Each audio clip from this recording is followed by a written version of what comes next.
Well, it is indeed the end of an era. By now, you have no doubt heard the news that Hulkamania, which we thought would live forever, is gone. Well, the Hulkster is gone. But Hulkamania lives forever in the hearts and minds of every Hulkamaniac.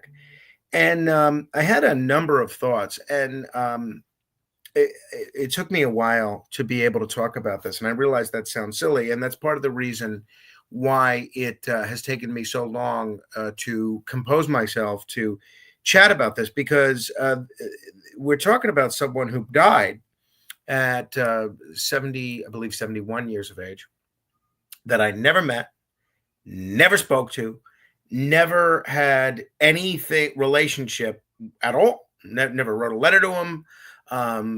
We never interacted. Did not know him at all, and I really am totally and completely devastated. Totally and completely devastated, and I realize how silly that sounds to be this upset about someone that is not a family member or a friend or somebody that you never knew. And as we can talk about if you want, somebody that was a very flawed individual.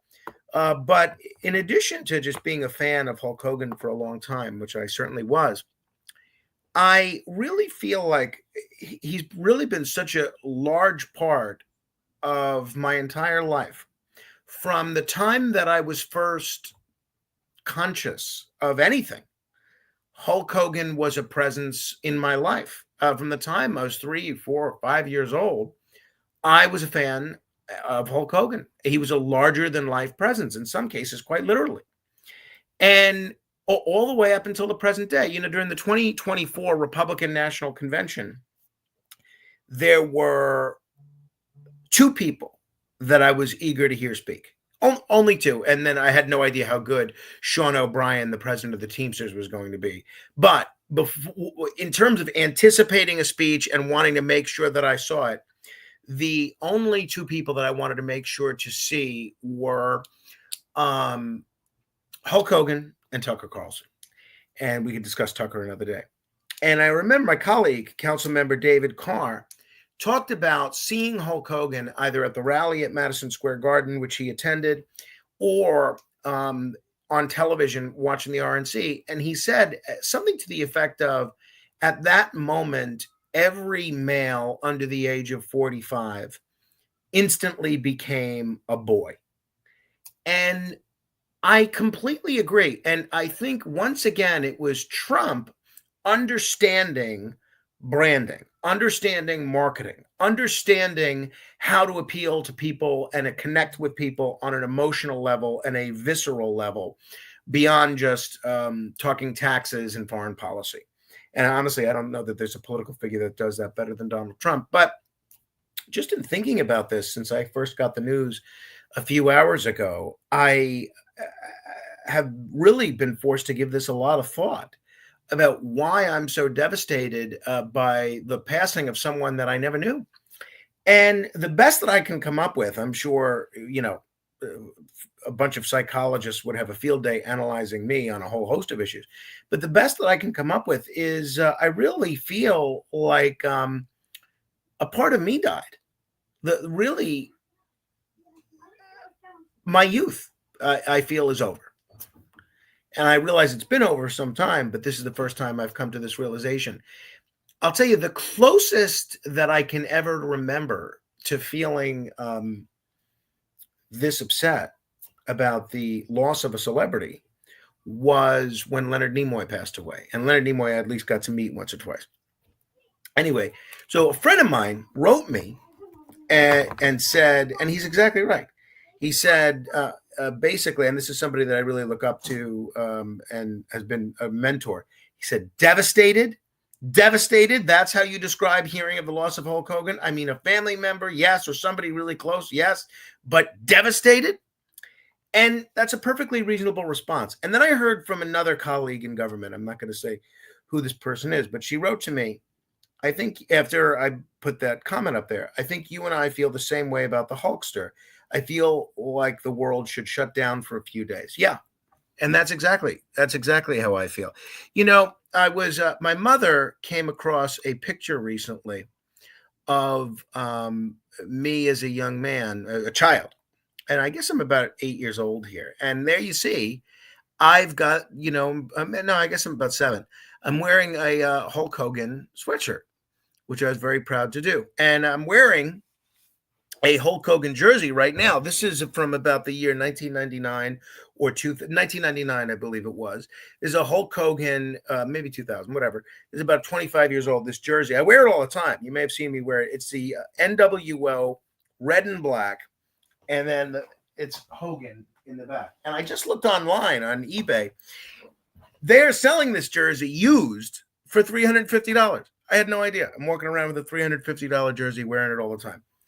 And by the way, those of you that are wrestling historians will remember this was after the NWO reunited. See, they separated into NWO Black and White or Hollywood, which were the heels and the bad guys, and which we'll talk about. Obviously led by this guy. This is actually my son Carmine's Hollywood Hogan toy that he let me borrow. And then you had the face faction of the NWO, the Red and Black or the Wolfpack. And then with the finger poke of doom, which was one of Hulk Hogan's lowest points in the ring. Hulk Hogan had many low points, many high points, but many low points both in and out of the ring. And that was one, the finger poke of doom. But it resulted in the reunion of the NWO of a new heel NWO Wolfpack. And this jersey is from that era. And I've had it since then. And I wear it quite often. Anyway, last night we hosted this screening for Chuck Zito's documentary, and Hulk Hogan is in the documentary. And I was wearing Hollywood Hogan socks last night as we were watching this documentary, and it prompted a whole discussion with George Passarello, who was sitting next to me, about whether or not which version of Hulk Hogan you prefer, whether you like the NWO version or whether you prefer the Hulkamania version, the yellow and red. And the truth is, I love both. I love both. He wasn't my favorite wrestler. That title belongs to this guy, the Nature Boy, Ric Flair. And, honestly, as wrestlers, there's no comparison. Ric Flair was a much better wrestler, and it's not me saying that. It's not Ric Flair saying that. Hulk Hogan said that. If you look at the Peacock documentary on Ric Flair, Hogan says Ric Flair's the best wrestler of all time. When they did a live stage show together, the two of them in Atlantic City, which I'm so sorry that I missed. My buddy AC Mike was there. Hogan said the same thing. So Hogan acknowledged that. But Hogan's talents weren't as a pro wrestler. He could wrestle, unlike a lot of other, say Bill Goldberg or an Ultimate Warrior, who really weren't that skilled at in-ring performers. Hogan could wrestle, but his skills were not as an in-ring performer. Well, his skills were not as a wrestler. They were as a performer.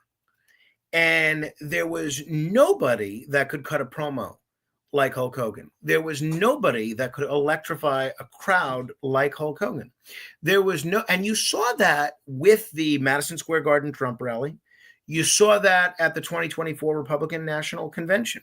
Hulk Hogan did have some good matches. Who could forget that 1994 match with Ric Flair, where it was Bash at the Beach, Hogan's first match in WCW. And he won the title from my guy, Ric Flair. That's a great match. It's a great match. His match against The Rock at WrestleMania when he was older, that was a very good match. He had some very good matches against Harley Race, the Big Boss Man. A couple of other good ones. But Randy Savage. I'm wearing a Randy Savage t-shirt. He had a lot of good matches against Randy Savage, because when the Mega Powers exploded, boy, oh boy, did they explode. But it wasn't that he would wow you with his abilities as a wrestler. Ric Flair could do that. Guys like Shawn Michaels could do that. Guys like Bret Hart could do that. Hogan could electrify and move a crowd like no other. And honestly, what he did with wrestling and making it a mainstream entertainment venue twice is incredible. Twice. He did it twice. And the when in 198 in the 1980s, when he became the face of professional wrestling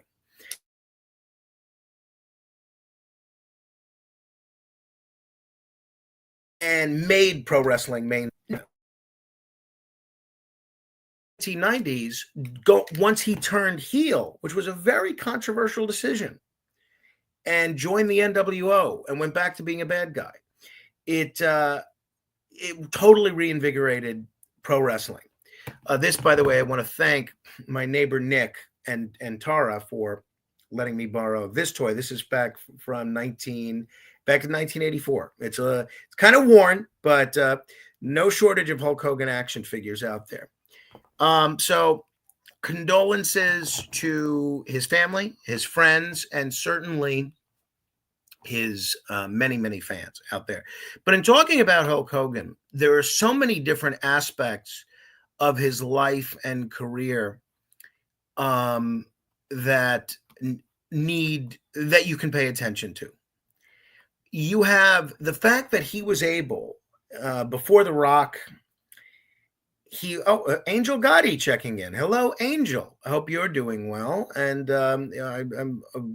Angel has a great YouTube channel, by the way, that people should absolutely check out.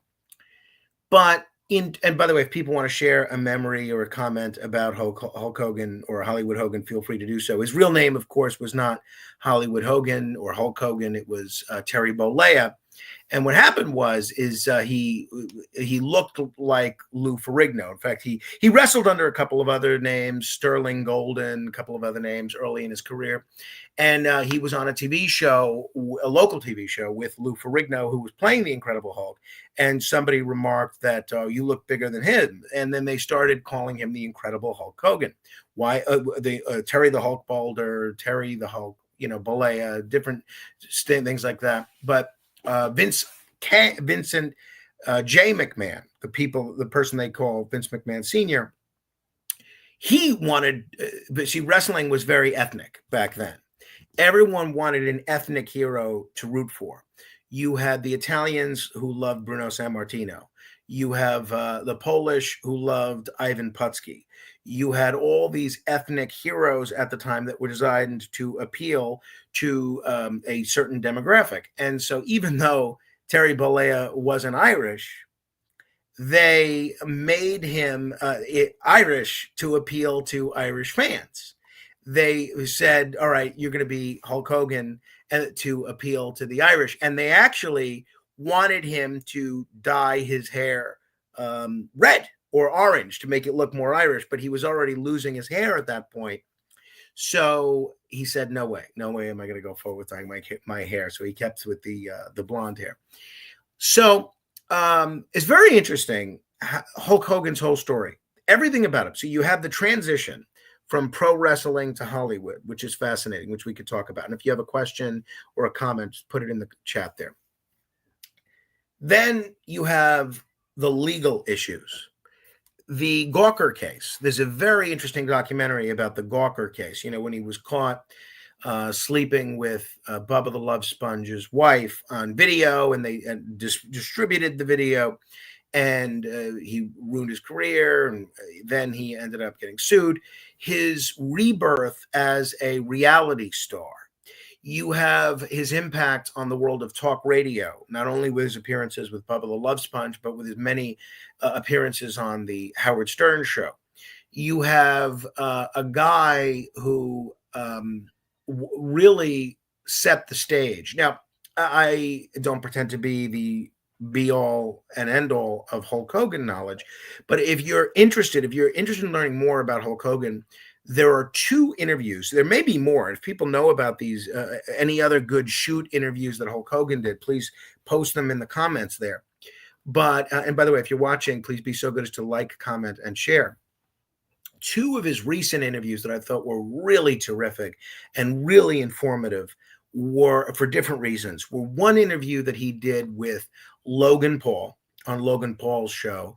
And it was so interesting to hear them talk about the wrestling business and how things changed, and Hogan kind of giving advice to a young budding pro wrestling superstar like Logan Paul.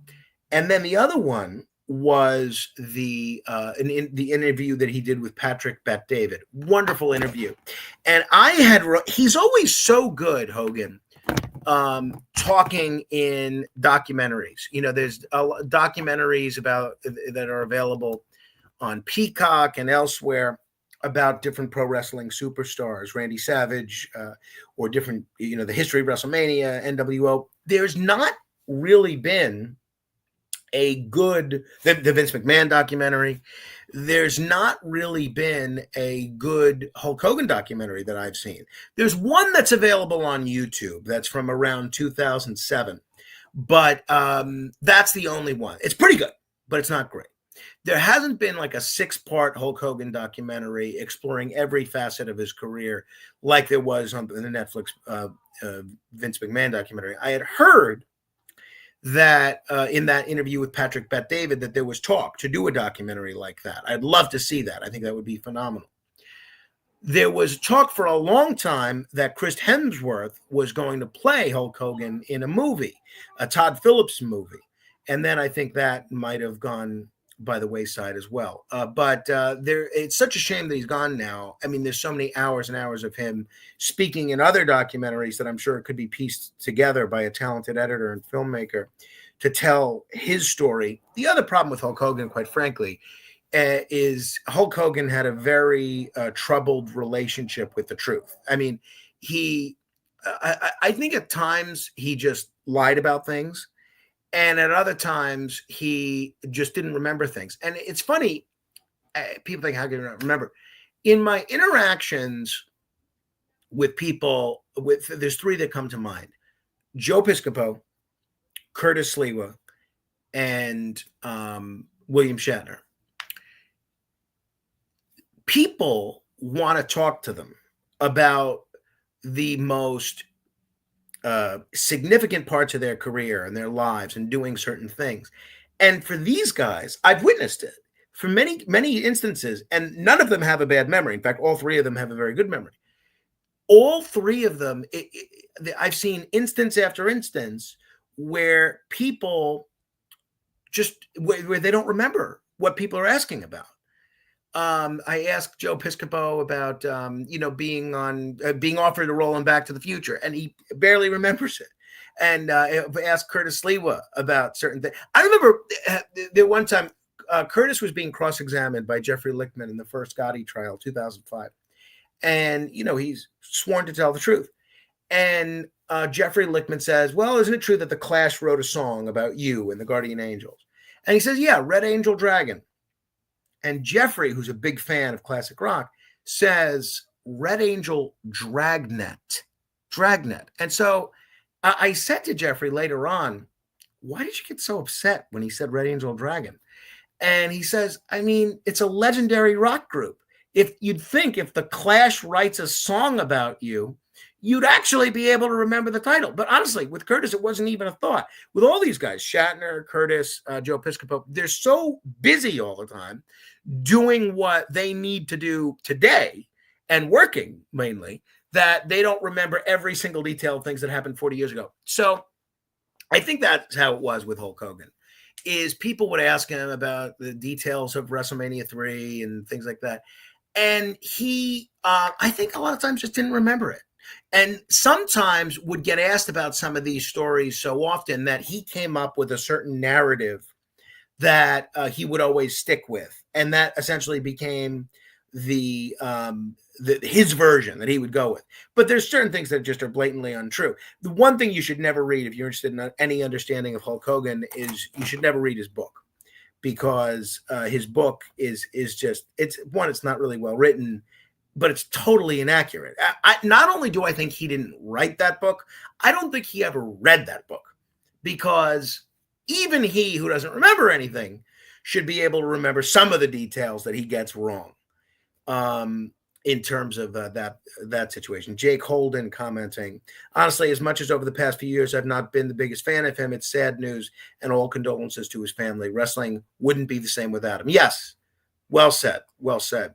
And if you look at, let's see who's checking. Oh, Richard Luthman checking. Luthman says, "Rip off the shirt in Hulk's honor, Frank."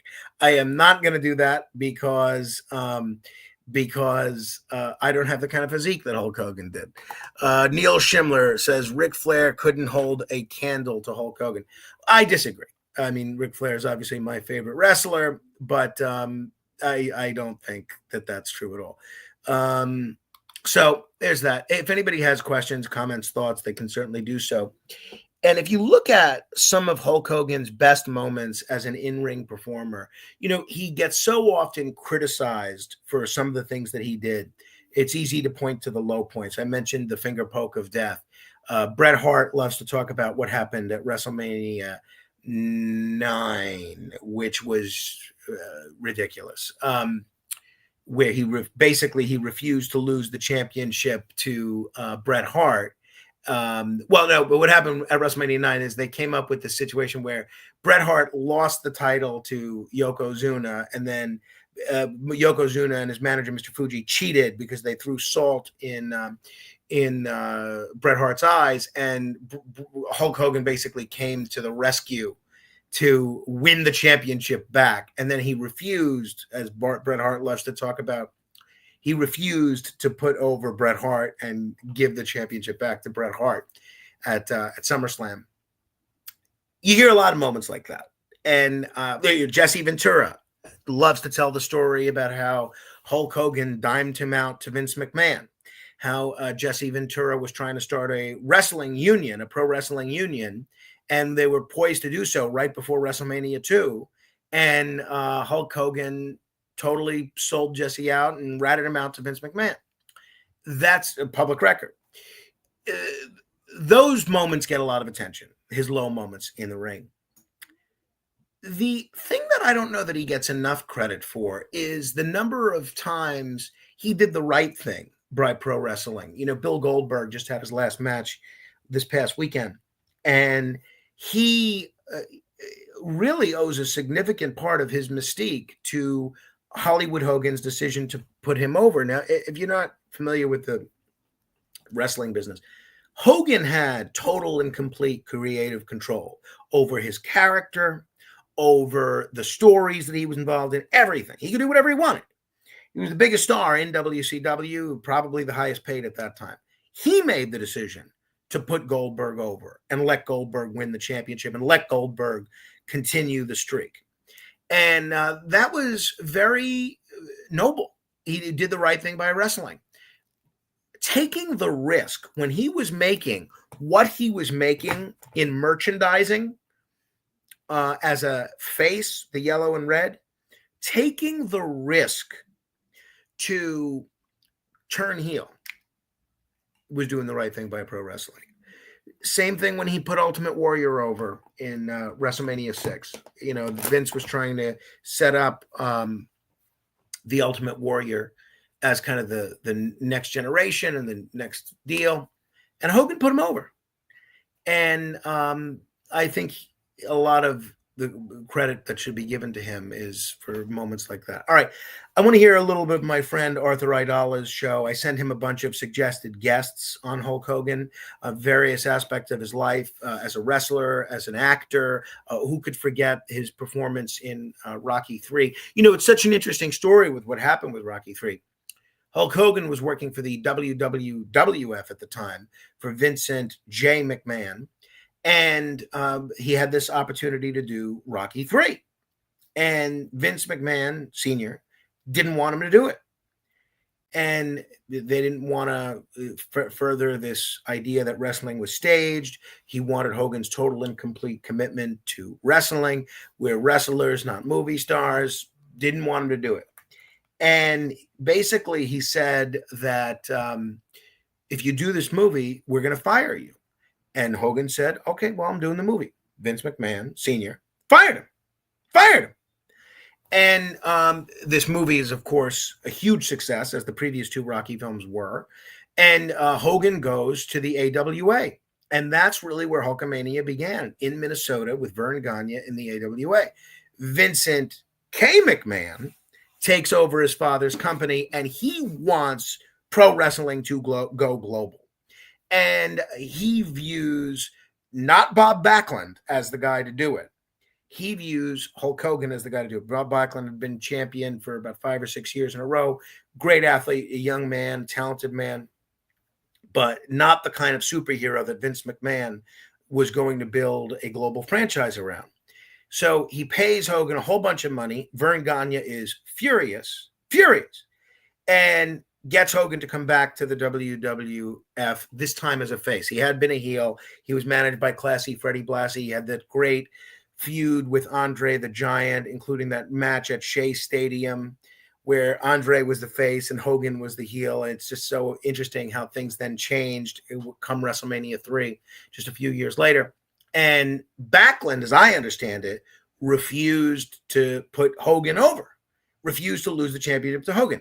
He would agree to lose the championship to the Iron Sheik, because the Iron Sheik was a real athlete and a real wrestler in Bob Backlund's mind, had been an Olympic wrestler, and was actually a part of the coaching staff of the American Olympic team. He had been a guard for the I think the Shah of Iran, and then became to America, fled to America, and became an Olympic wrestling coach. But so Backlund said, "I'll lose to this guy." Iron Sheik had also come from the AWA in Minnesota, which is where a lot of guys came from. It's where Mean Gene Okerlund came from. It's where Jesse the Body Ventura came from, a lot of guys. So Vern Gagne offers the Iron Sheik a substantial amount of money. I've heard different amounts over the years, whether it was $125,000 or $150,000. Some person even told me once it was $250,000 to, instead of losing the championship to Hulk Hogan, break his leg. Refuse to lose and break his leg. And Vern Gagne viewed that as putting all the plans that McMahon had for Hogan and the WWF on hold. And the Iron Sheik did the right thing and put Hogan over. I got to see Hulk Hogan wrestle several times in person. One moment that certainly comes to mind is at SummerSlam 1991, where you had the match made in heaven, which was the marriage of the Macho Man Randy Savage and Miss Elizabeth. Not the real marriage, but by the way, they lived on Staten Island for a time, but the marriage in the world of pro wrestling. And then you had the match made in hell, where you had the Ultimate Warrior and Hulk Hogan tag teaming at SummerSlam 1991, Madison Square Garden, against Sergeant Slaughter, who at that point in his career was an Iraqi sympathizer, and Colonel Mustafa, who was previously the Iron Sheik, and General Adnan, who had actually been a wrestler in Iraq and was actually a friend of Saddam Hussein. But it was a handicap match. Hulk Hogan and the Ultimate Warrior versus the three people that I just mentioned. And it was a good match. It was okay. I mean, honestly, neither the Warrior nor Hulk Hogan were terribly great wrestlers. But, you know, as a child, you're just happy to be there and excited and seeing everything. They won that. So, Randy Michelle writes, Liz Elizabeth is buried not too far from me in Frankfort, Kentucky. Macho Man played for the Reds a bit when he was in baseball. Yeah, he played for the Reds organization. He didn't make it to the major leagues, but Randy Savage, whose real name, of course, was Randy Poffo, and he had a very interesting relationship with Hulk Hogan, the two of them. I think you could call it a love-hate relationship, but they both knew that they could draw a lot of money together. And even though they had a feud over Elizabeth and other things, personal and financial, Hulk Hogan was one of the guys that urged the Macho Man Randy Savage to come to WCW and urged Turner to pay him a whole lot of money, $750,000 at that time, which, again, we're talking about 30 years ago. That was a ton of money. But it was, I'm going to ask Chuck Zito if he has any good Hulk Hogan stories that maybe he'd like to share with us, because there's some really great clips of Chuck Zito and Hulk Hogan in this documentary. But what I was going to say of Randy Savage as a wrestler, when he was as a baseball player, when he was Randy Popo, this is how impressive an athlete he was. He was severely injured. He would throw right, I believe, and he was severely injured in a play at home plate. Could not ever throw with his right hand again. He then taught himself how to throw left-handed, and he became left-handed for the purposes of baseball. Now, think of how difficult it is just to write with your left hand when you're not used to writing with your left hand. And then imagine continuing a professional baseball career in after changing your dominant hand. I mean, it's incredible. These guys were incredible athletes. Obviously, you can't have a discussion about Hulk Hogan without having a discussion about steroids. Hulk Hogan lied about using steroids on national television. Later, he came clean that he did use them. But the really pivotal moment when it came to steroids and Hulk Hogan is the Vince McMahon trial. Here, Hulk Hogan was, just understand what was going on here. Hulk Hogan was working for WCW, the competition to WWF. Vince McMahon is on trial, facing a long time in prison for running basically a drug enterprise, giving his wrestlers all these steroids. Hulk Hogan is threatened with prosecution and many years in prison if he doesn't testify against Vince McMahon. So he says, okay, I'll testify if you give me immunity. He knew what they wanted him to say. They wanted him to say, Vince McMahon gave me steroids. Would have been an easy thing for him to say, because Vince McMahon is running the competition. Hulk Hogan got up there and by all accounts told the truth, which is that, yeah, he took steroids, but Vince McMahon never gave him steroids. And it was that moment in the trial that won it for Vince. The prosecution's star witness, Hulk Hogan, refused to go along with the prosecution's version of what occurred. It's really just so interesting. It's one of the many reasons there's got to be a good documentary about Hulk Hogan. I have not tried his beer yet. We just ordered some. I'm going to leave the beer reviews to Al Gattulo. That's his thing, not mine. But I'm going to check it out. So thank you. If you have a question or a comment about Hulk Hogan's life and career, go ahead and put it in the comments. Those of you that are watching, please be so good as to share what's going on Instagram. We got Corey Windlespeck says, I was at Royal Rumble 91 in Albany, New York. Hogan pulled Sid Justice out of the ring after being eliminated, making Flair the champion. Hogan got booed out of the building. They had to dub out the boos. You're so right, Corey. And that was a pretty pivotal moment in Hulk Hogan's career, because when they were booing Hogan as a face, but that was Ric Flair said that night, that was the night he won his first WWF World Championship, that was the greatest night of his life. But yeah, and obviously you mentioned Sid Justice or Sid Vicious or Sid Udy or Psycho Sid. We